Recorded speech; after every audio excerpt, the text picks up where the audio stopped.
Good evening and welcome to the post-game press conference. I'm joined by our winning coach, Coach Chot Reyes. Coach Chot, congratulations. You. With looking at the game, Blackwater showed a lot of fight in the fourth quarter. Was this something that you anticipated, and what are just some of the key takeaways you would like your players to have, especially in that final stretch?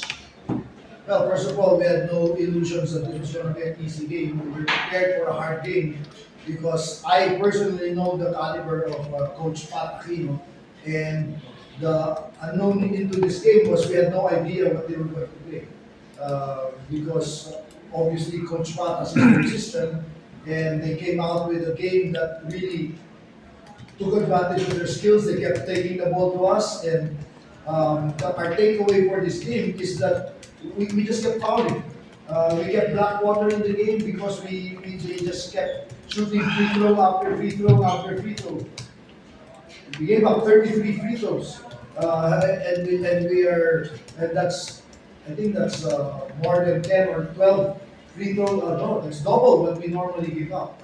And so that's our key takeaway, that we just have to be able to defend better without fouling, number one. And then number two, there was a period towards the end of the third where we made five, six straight stops and we did not score.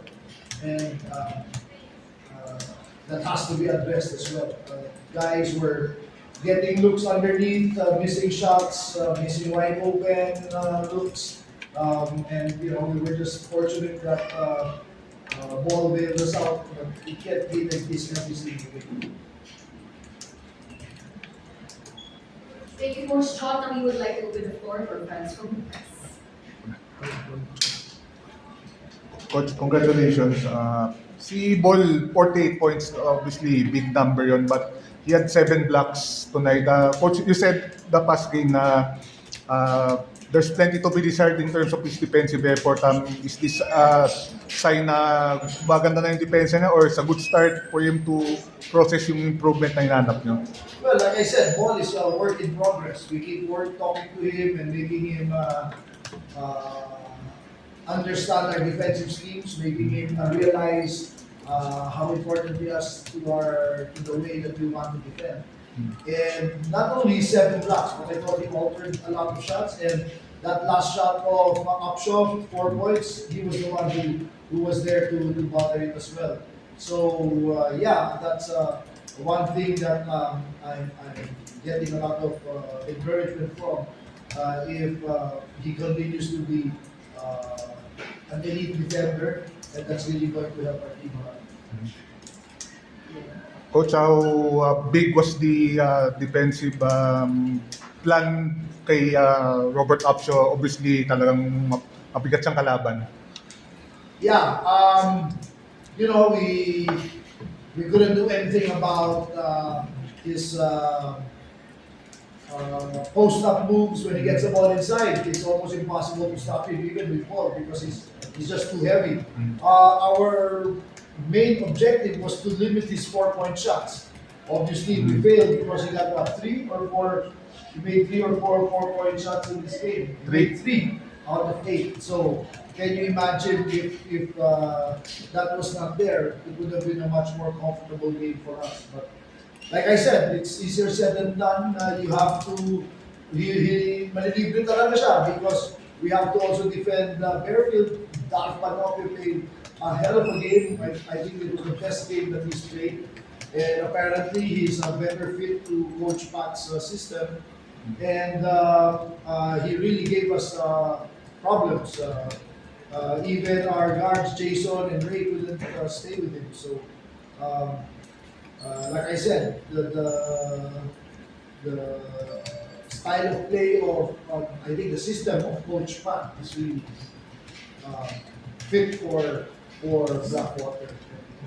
Guys like Upshaw and Bearfield are going to take advantage of What's the ability, Jordan? it. Yeah,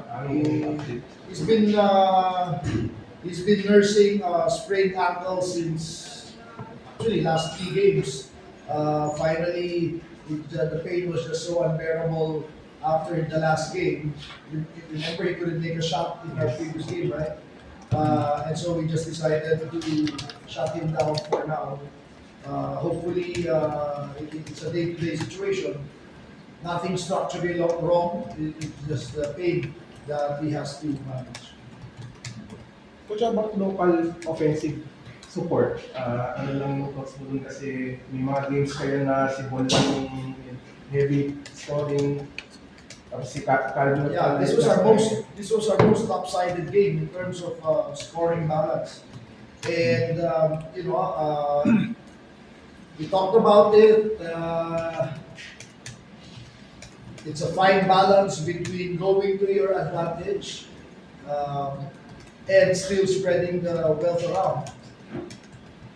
The problem is it doesn't matter who's guarding ball. It's always an advantage.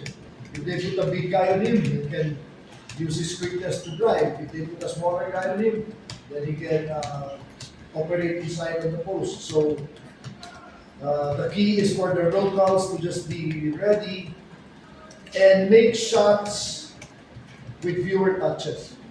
Guys like Calvin, Roger, Jason, even to extent Glenn, they're used to making shots when they have a lot of touches. Now that they have fewer touches, they have to learn how to make those open looks.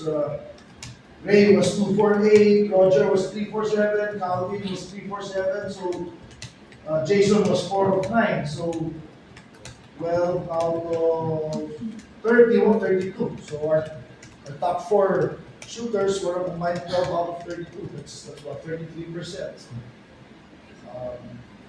That has to improve. Okay. Good. That sums up our post-game press conference. Thank you and congratulations once again, Coach Chot and Ito.